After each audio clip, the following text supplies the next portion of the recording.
Welcome to the UPS Louisville Community Care Fund info session. I'm Amber Burns-Jones from the Community Foundation of Louisville, where we mobilize people, networks, and capital to spark meaningful and measurable progress. If you're here, it's because you're interested in applying for funding from the UPS Louisville Community Care Fund. This is an open grant process funded by the UPS Foundation and facilitated by the Community Foundation of Louisville. So today we hope to answer any questions you may have so you are confident about your submission. But first, let's get into a little housekeeping. Today I am joined by Andrew Takami of the UPS Foundation. He will share more about the fund and our partnership. Donna Brown, Senior Associate at the Community Foundation of Louisville, is also here, and she'll be monitoring the chat for questions and any tech issues you may be experiencing.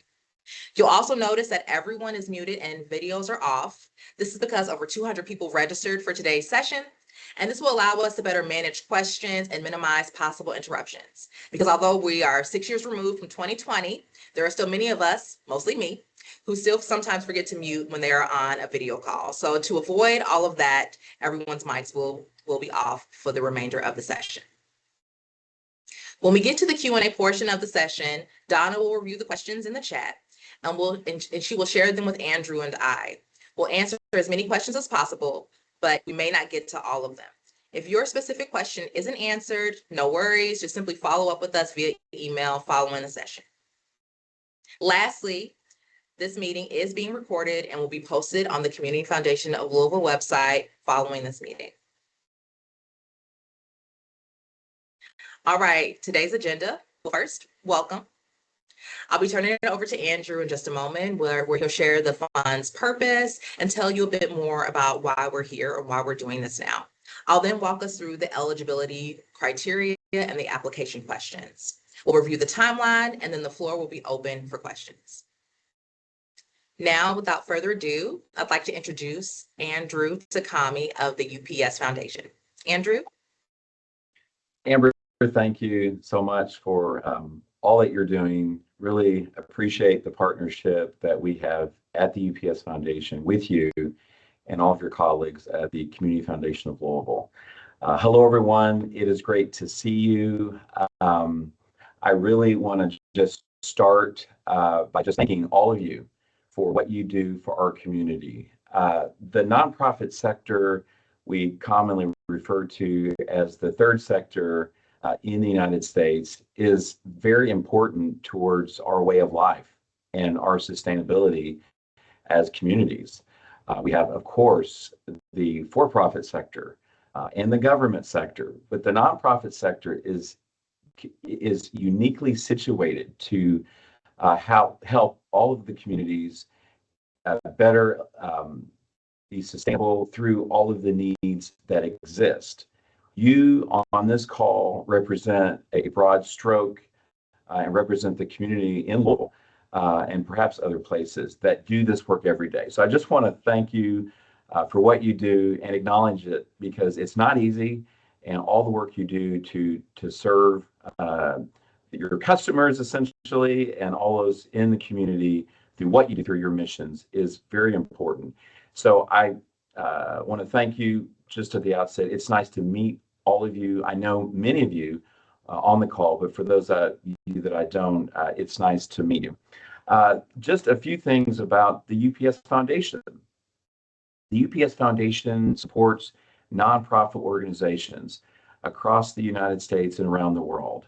We have a focus that is intended to help communities everywhere, certainly where we work and where we serve through our company, UPS.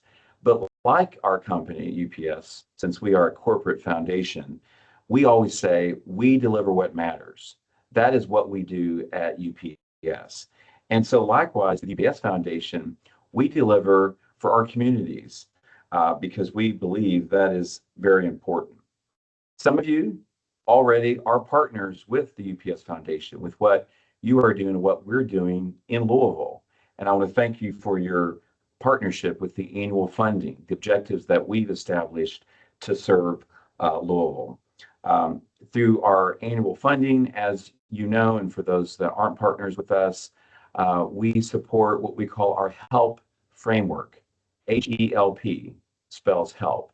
It stands for Health and Humanitarian Relief, Economic Empowerment, and Local Community Engagement, and also Planet Protection. Louisville is a major city within our operation for UPS, as everyone on this call knows. Worldport is our all points global hub network where we do package movement through the UPS airlines to all around the world. With more than 24,000 employees in this region, we are Louisville's largest employer. And so we always want to show up for Louisville.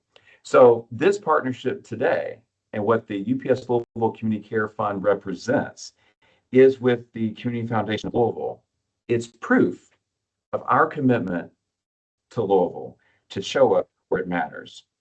This fund today is intended to aid local nonprofit organizations for funding within the areas of disaster relief, first responders, education, educational resilience, and mental health for new or existing programs. It's very important. We have a max in what can be requested for what you are doing through this process through the UPS Louisville Community Care Fund, and that max is $150,000. Just finally, we aim to strengthen Louisville because it's very important. It's important to all of us. This is where we call home. So in today's conversation and in the days to come, for those of you that I don't know, I look forward to getting to know you and just always know that not only does UPS stand with you to deliver what matters for you, but certainly our 501c3 arm of the company, which is our corporate foundation, the UPS Foundation, does as well. So Amber, back to you, and thank you all for joining today. Thank you, Andrew. To echo Andrew's sentiment, this is really about, bettering and deepening our relationships within the Louisville community. So now that we know the why, let's talk about the how. So let's review our eligibility criteria.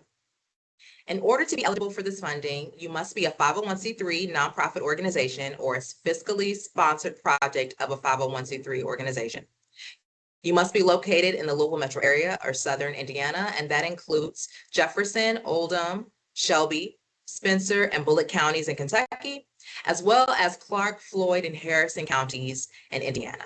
And this is an acknowledgement that there are organizations that may be based outside of the Louisville metro area, but have a lot of work and impact and influence within Louisville metro.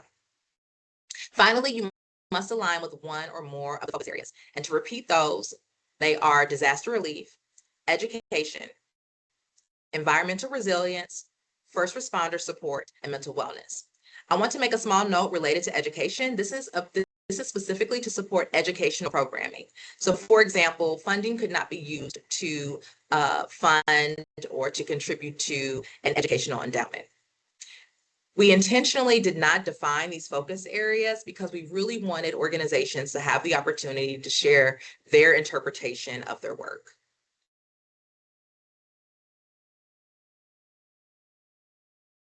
All right, moving on to application questions. So again, we will review each application question. Feel free to post your questions in the chat as I'm reading them and explaining them, and we'll address them following the presentation. So question 1 is about your program and project description. We're asking you to briefly describe the program, project, or service for which you're requesting support. This can be an existing effort or a new one.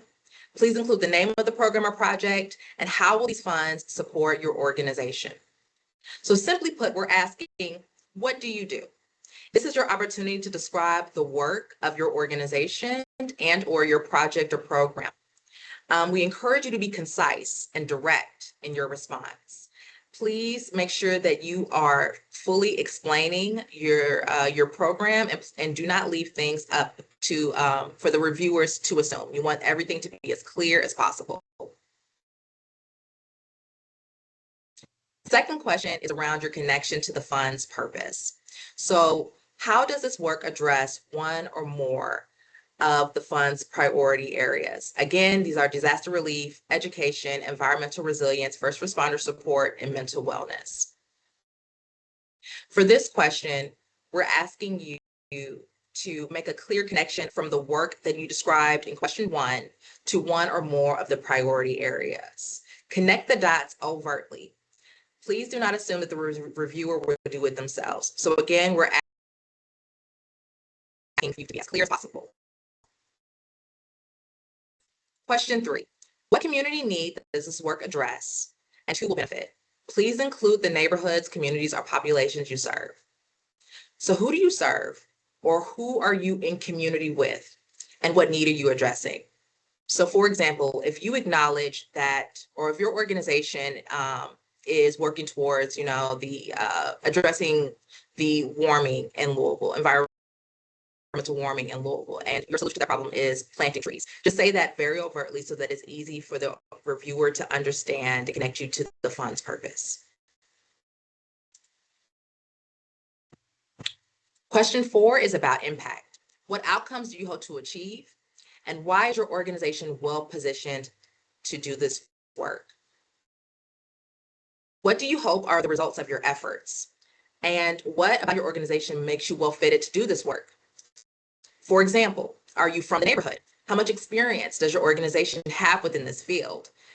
This is your opportunity to share with the reviewer and the advisory group around why it is that you are doing the work that you do. Who are you working with? What do you hope is the result of all of your efforts?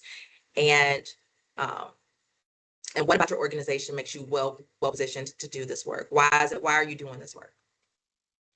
Finally, the funding request. So with this question, we're asking you to share what amount of funding that you are seeking for us to approve. And then what is your budget? How do you plan to spend said grant? How do you plan to use the funding? Again, this does not have to be for a new project or program. You will be scored on how reasonable your budget is in alignment with your proposal. So make sure that it is reasonable, and we'll be making sure that please make sure that you are doing your due diligence. Some questions to consider when you are submitting your budget and your plan is your plan well thought out? Is it clear that you conducted your due diligence?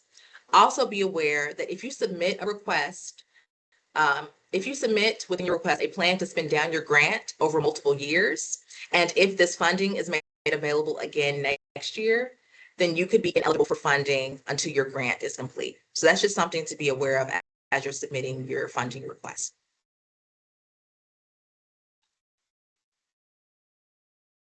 All right, moving on to the timeline. So the application period opened June 30th. We are now hosting the info session today, July 14th. Applications will close at midnight on August 14th. Grantees will be selected or determined in early September, and then grantees will be announced early October. So you have about a month left to apply, and in between there, again, you can follow up with us and ask any additional questions that you may have related to the process or application questions. So at this time, we're going to open it up for questions. We wanted to keep this brief so that we have plenty of time for you all. Again, we will answer as many questions as possible, but if your specific question isn't addressed, please follow up with us via email. All right, Donna, will you start sharing some of the questions with us, please? I can. Can you hear me okay? Yes, we can. Okay. We have a question about the scope of the priority areas, specifically first responder support and mental health. I would go back to, what I said earlier in the presentation. That's really up for your interpretation. As long as you are making a clear connection between the focus area and the work of your organization, and that connection is reasonable, I would encourage you to apply. So I don't want to put a specific scope around it. I really want to leave it up to you to describe your work and how it connects. How much funding is available this year? Funding Sure. that we're, go ahead, Andrew. Go ahead, Amber. Well, again, you can apply for up to $150,000. There is $5 million in the fund. We're not expected to expend all of that during this grant cycle. There may be future grant cycles, but we're not sharing the total amount that we may disperse because we want to leave it up to the reviewers to review all applications. This is a great question. Can a large organization submit multiple applications? I think it depends on what we mean when we say large organization. So if this is a national organization that may have a chapter here in Louisville or chapters in multiple cities or multiple counties, so that would be that's a different type of question. But let's say if it's a local organization and they're applying for different programs, it's within their one organization, that is not likely to be approved. So I would advise you to submit one proposal if that is the case.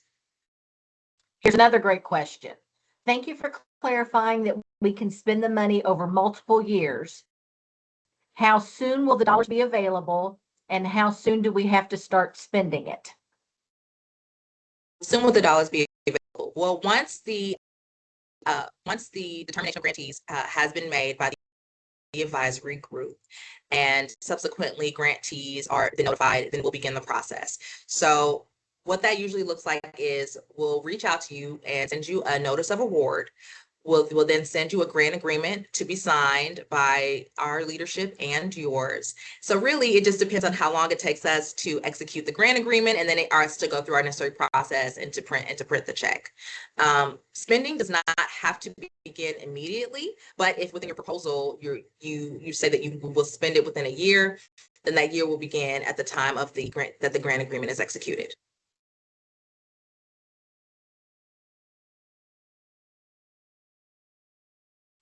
This is another good question. Are you able to apply for available funding next year if you did not receive funding at this cycle? Yes, you can. If you are denied funding during this grant cycle, we encourage you to apply again if funding is made available again. And then where is the grant portal?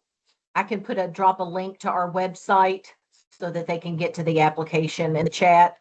That'd be helpful, Donna. But yes, if you go to the Community Foundation of Louisville website, that is where the application is hosted. But as Donna said, she'll post the link in the chat. And where can I see past grant recipients? So I'm happy to announce that this is our first grant cycle with this fund. This fund was opened in the fall of 2025, and so this is our first grant cycle.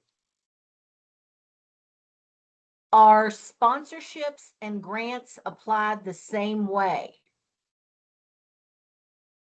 Sponsorships and so this is specifically a grant program, not sponsorships for something like an event or a conference. This is something that we did discuss. Will you fund capital projects? Capital projects. I would have to know more about that, but generally speaking, we'd have to know more details about that ask. I would encourage you to send us a question on the back end so we can better understand your ask. I thought that might be kind of like the endowment that we were talking about earlier. Do we ask for funding for 1 year? You can ask for funding for 1 year, or you can ask that you would be able to use this grant over multiple years. If you do ask for multiple years, I just encourage you to be very detailed in your proposal and how you plan to use the funding. Are there any restrictions on allocating a part of our program budget to a program coordinator to provide a stipend for the person coordinating this program? Payroll or staff is allowable when it comes to your budget. Let's see. So you mentioned multi-years to spend down the grant. So writing multi-year grants is possible, or write for 1 year with multiple years to spend down? If I'm understanding your question correctly, you can request an amount of funding that you plan to expend over multiple years. At that point, your grant would be multi-year. So on your grant agreement, rather than it saying that it'll end in October of 2027, it may say October 2028. And we're getting a couple more questions about what the funds can be used for, like staffing, contractor fees, personnel. Can it be a combination of personnel and program services? So really, whatever it is required to run your program or project or to administer your services, if that's associated with your proposal, include that in your budget. I think one of the things to just keep in mind is, since this is sort of a one-time allocation or grant to your programs, it's helpful if it is always something that you can sustain. So this is something that will help you get to where you need to be. Hopefully you're already working in sustainable ways. Again, this could be a new program, but it also could be an existing program. We definitely want to make sure that whatever you do start, if it is something new, that you're able to sustain it in some way. So I think it goes back to what Amber said. We certainly want you to know that there's flexibility on how you spend the money, but just let it be reflected in your budget. Okay, we have another question. What will the reporting requirements be? The reporting requirements, we're mostly going to want to know about your impact, right? So generally speaking, how many people were served? Where did you meet? Did you meet the desired outcomes that you included in your original proposal? Do you want to share a story, share photos? Really just tell us the story of what impact was made with this funding. Is a church whose building was destroyed by fire eligible to apply? I would have to know what the actual proposal is. Generally speaking, if the church, I assume it's a 501c3 organization, and if your proposal connects to one of the 5 or more focus areas, then the answer would be yes. But if you're asking specifically, can funding be used to rebuild a church, I would not, without knowing any additional details, I would not say that would be an eligible proposal. I think a lot of times when maybe a question is about capital, that could be a lot of different things. That could be a little kitchenette for a firehouse.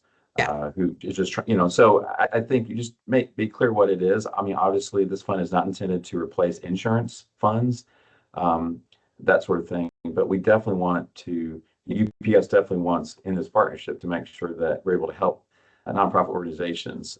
And so this also speaks to, I think, another question that was asked earlier, and that is, I think it would be safe to say, each 501c3 is eligible for one grant submission.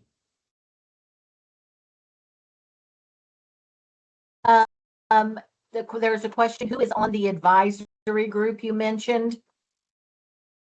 The advisory group is composed of representatives from multiple organizations. So we have representatives from a first responder group. We have representatives from Louisville Metro. We have representatives that represent education. We really try to make sure most of the focus areas are represented. How many grants will be awarded this year? It really depends on the advisory group and what submissions we receive. And available funding, right? And available funding, correct. Can the main organization and a fiscally sponsored org both apply separately? Yes, they can, but you have to make it very clear that this is a fiscally sponsored program or project and identify the fiscal sponsor within your application.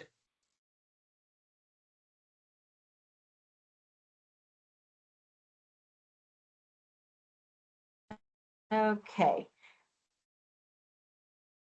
Let's see. We have a question with multiple points. we might have to. I think we might have to take this one offline. But they're considering a collaborative initiative where there's 2 different organizations, each leading distinct components, and then each also has separate programming that connects to the UPS Community Cares priorities. Would you prefer that they submit this as 2 separate applications? From your side, does a partnership like this strengthen how competitive the ask is? That's a very multi-layered question that we might want to. I'd like to discuss this more on the back end. Yep. But I think collaboration is always a good thing. But yes, let's talk about that more in depth on the back end. Yep. Is there a minimum amount to request? There is no minimum. So what we're really asking is for people to request what they need and that the budget is reasonable and aligned with the proposal submitted. Is there a list of allowable or unallowable budget expenses? We do not have that. We do not have a list of allowable or unallowable budget expenses. But if you have any specific questions, if you find yourself in a unique situation, I would encourage you to just ask. Who do we contact to get more information regarding a capital project? I've got the name noted. We can reach out on the back end for that one if you'd like, Amber. Yes, please. I think also, I mean, the fact that we're on this call, we're hosting this info session. Amber and I are both, as you know, on the site as your contacts to answer questions, just like we're doing today. And we definitely want to make sure that you have all the tools that you need to make a really informed grant submission. We have taken great pains to make it as simple as possible, because the idea is to make sure the money can be given to you to serve in the great ways that you already do. So just know that we intend to continue to make any and all questions that you have, the answers readily available to you. And I'll be sharing our contact information again once we close out this Q&A. And I will also note, to add on to that we're going to take these questions and we're going to make a frequently asked question file that will also be posted on the website with this information session afterwards. Because if one person has the question, we sure other people have the question too. Fantastic. I think we've answered this one. How many different nonprofits will receive funding? Yes, we have answered this question, but we will answer it again, no problem. As Andrew said earlier, the biggest question is available funding. So it depends on how much money will be available, and then what grant decisions the advisory group makes. We had a question about the application and an autosave. Unfortunately, this one does not have the autosave on it. But you can do all of your answers in a Word document and then just copy and paste them into this so that it won't time out. You should be fine. Is there a scoring matrix that the advisory group will use to review applications? Yes, we will be using a scoring rubric to assess all of the submissions. Will we consider granting funding for a project with a statewide reach, or does the programming have to stay in our metro service area? Yeah, so go ahead, Amber. No, you go ahead, Andrew. Well, just like the fund says, this is intended to support the service area of the Community Foundation of Louisville, specifically the counties that she mentioned at the outset. Couple other of statewide questions, so that was just answered. Could funds be used for facilities improvements, such as purchasing a building, renovations, or playgrounds? Are indirect costs allowable in the budget? So I believe we addressed a portion of this earlier in the call, and I think that answer is still applicable. So as long as you meet the eligibility requirements and you are able to make a clear connection between your project or proposal to the focus areas, then I would encourage you to apply. If you have additional, more specific questions related to that, again, reach out to us following this presentation. And then what was the second part of the question? Are indirect costs allowable in the budget? I'm not sure what that would be. I would tell, so sometimes, people might have, they have administrative costs that, aren't easy to budget for. For me, that's allowable. This person's organization has received grants from the UPS Foundation before, and they Right. incorporated UPS volunteers into the program. Would the same be true for the Community Care Fund? What, I'm not sure. Well, it'd be difficult to answer that question specifically, not knowing. But that's not necessarily a part of this fund, although we certainly do it for UPS grant cycle funding. But that's not necessarily applicable here, nor is it an expectation. If all funds are not spent in the grant period, are the remaining funds expected to be returned? If all funds are not spent within the grant period, then we would ask you to alert us first, have a conversation with myself, or or your assigned person within the Community Foundation of Louisville, or the UPS Foundation. And then you are able to ask for an extension. But I will say, if your extension is approved, then that may make you ineligible for the next round of funding until the entire grant has been spent down. If I could just add an additional point, kind of references a question that was made earlier. This is a new relationship that the UPS Foundation has with the Community Foundation of Louisville. So this is a new funding process. And so the way we're looking at currently is this is the funding cycle. And we are not necessarily aiming to do multiple grant cycles after this year. We may, but we're definitely wanting to manage everyone's expectations that is not something to be focused on. Really be focused on this one. Be focused on how you can show up, how you can benefit this time, because that basically gives us all visibility on what you're already doing, which is what's important anyway. It's amazing how the funding community, they do take notes from one another, and we do a lot of times look and see who's making, we can lean in more for your impacts and sustainability. Will applications that include multiple focus areas be looked at more favorably than ones which only focus on one? We are not prioritizing organizations that fall into multiple focus areas versus organizations that may fall into one. We're really looking for strong applications, clarity, and connection to the fund's purpose. How many years can we extend the spend of the grant if we write a multi-year proposal? Just to, I think you just mentioned that in your budget. I think you mentioned that in your budget, and just be transparent about it. And then I think that's, if we have a question about it, we can contact you. How are organizations' financials evaluated as a part of the overall proposal review process? Could you repeat that? How are the organization's financials evaluated as part of the overall proposal review process? Well, again, what we're mostly evaluating is the budget reasonable to the ask? Now, if this is a small, for example, if this is a small organization whose annual budget is $100,000 and perhaps they service a small amount of people.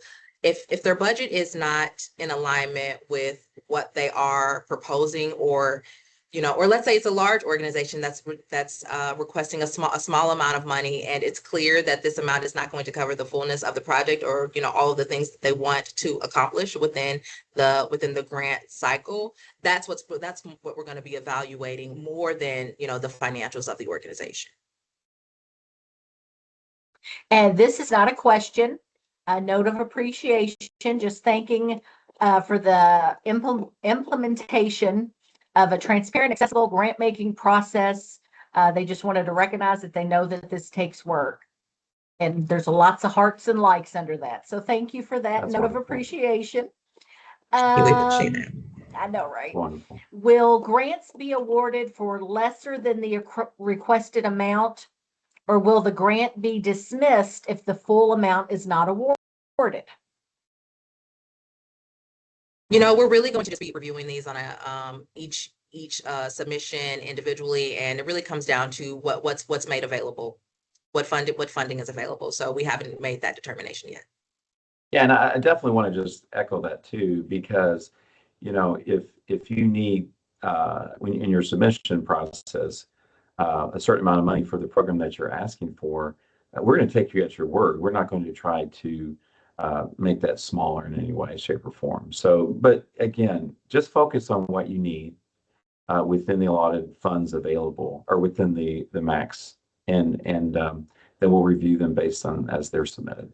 We definitely want you to have what you're asking for if it's something that we can support. And Amber, I know you'll appreciate this. Someone wanted to note that the application is truly easy. And thank you. They wanted to just say thank you for making it a straightforward process. It really is easy. Yes, Yeah. I can.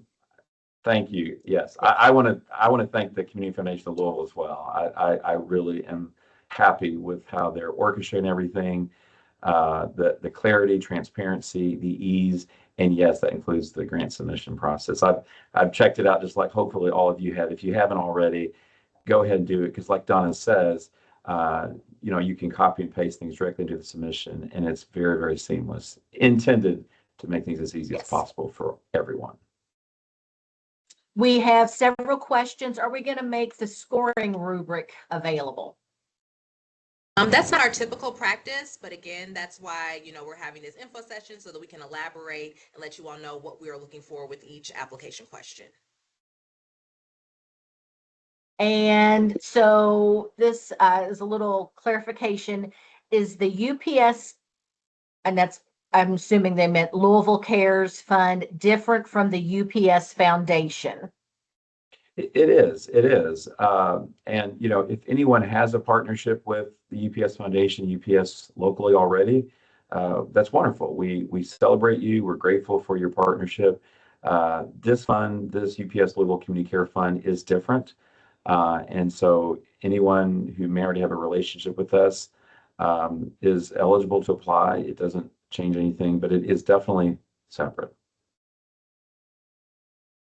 And then this one is, are agencies with a national partnership with UPS eligible for this local grant opportunity, given they meet the eligibility requirements?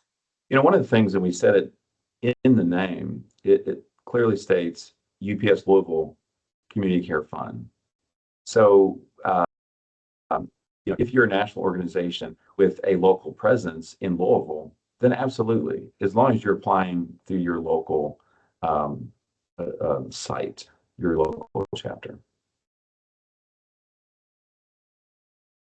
And we've just gotten two big thank yous at the end. We have, I think, reached the end of our chat questions. I'm Amber's. Oh, hey, Harrison. hello. Can you hear me? Hello, Harrison. Yes, we can hear you. We can see you. I wanted to highlight some of the questions over on the Q&A tab that people have posted over there. Awesome. As well. Thank you. Yeah. I'll mention one, and then Donna, maybe you can switch gears and carry on. One person asked, if awarded, will funds be dispersed all at once in installments or reimbursement basis? Yes, so thank you for that question. If awarded, the funds will be dispersed all at once.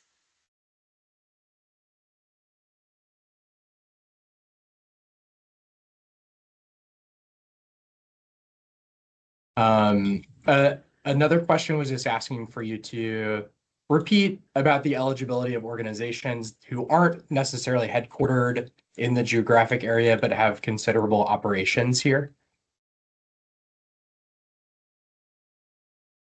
Go ahead. Well, I mean, just to kind of restate, this fund is intended to serve the Louisville community. So, as is defined on the website of the counties that are served through the Community Foundation of Louisville.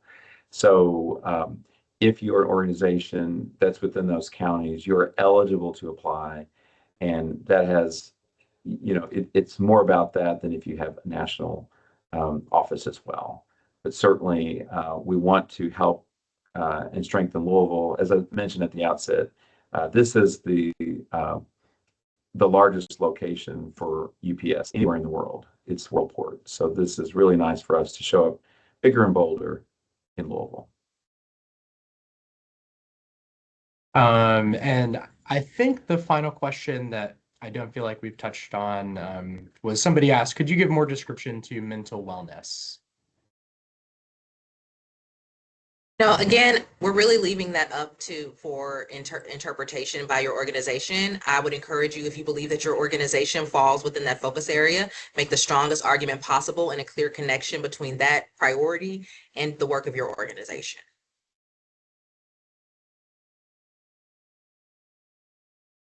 And I think those are all the questions from the other tab that I saw that you all hadn't addressed or addressed something adjacent to. And I think, as they said, if there are questions on there that you wanted to follow up on, then please follow up. Perfect. Thank you, Harrison. Thank you, Harrison. Donna, are there more questions on your tab? I think we're good to go. If there's any other specific questions, we'll reach out directly to folks, or if anybody has questions, then there's the contact info. Yeah, I just want to thank everyone again for attending. You all, represent Louisville's and the surrounding areas, 501c3 community. You're just doing amazing work. And we hope that this process is as easy as you say it is. It was intended to be that way. And we look forward to reviewing your submissions. Again, reach out to myself or Andrew if you have any additional questions, and we'll be answering them promptly. And Amber, just a final comment from me. I want to thank all of you for not only your connection to what you do in the community, as I mentioned at the outset, but specifically to the Community Foundation of Louisville. Most of you have received knowledge of this fund because of your connection with them. And so, they are our area's community foundation, and we are delighted by the work they do in philanthropy. They continue to bring webinars, trainings, and all the support, 360 support that all 501c3 nonprofit organizations could ever need in Louisville. And I'm sure they would welcome any other comments or questions or suggestions that you have for them as an entity in general. But certainly as it relates to this fund, if there's anything you can pass on to me or to them, we can make this experience even better, just let us know. The intent for this is to make sure more funding is available to you through the UPS Foundation by way of this partnership with the Community Foundation of Louisville, because you do what you do. And what is funds without the hands to serve it? It's nothing. The real work gets done because you, the nonprofit organizations, make sure you show up and you deliver what matters. Thank you. Well said, Andrew. All right. Thank you, everyone. Again, if you have any additional questions, please do not hesitate to reach out. Have a great rest of your Tuesday. Thank you.